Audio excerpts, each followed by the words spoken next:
220 kvadratli ob'yomdagi xonadonimiz Xudo xohlasa bichish jarayoniga yaqinlashib qolgan.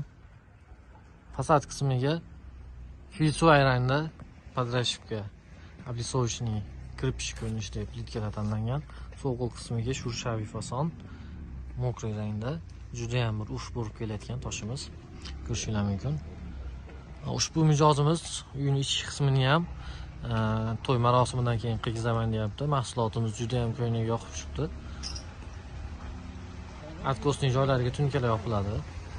Xuddi bu so'qol bilan fasad qismini ajratib turadigan tunukadek oyna burchaklariga chetlariga ham tunuka yopiladi. Xuddi shunaqa mahsulotlardan, fasadni plita mahsulotlardan sizlarga ham qiziq bo'ladigan bo'lsa, kerak bo'ladigan bo'lsa murojaat qilsanglar, xuddi shu Isuzuga yushlaganimizdek yushlab o'z vaqtida chiqarib beramiz. Ishlab chiqarishni o'rganmoqchi bo'lgan akalarimizga fasadni plitani qoliplari bor xarid qilish uchun. Xarid qilsa tadbirkorligiga, korxonamizga tashrif buyurib, ishlab chiqarishni o'rganib kirib kelasizlar inshaalloh. Pastda nomerlar qoldiramiz, aloqaga chiqinglar.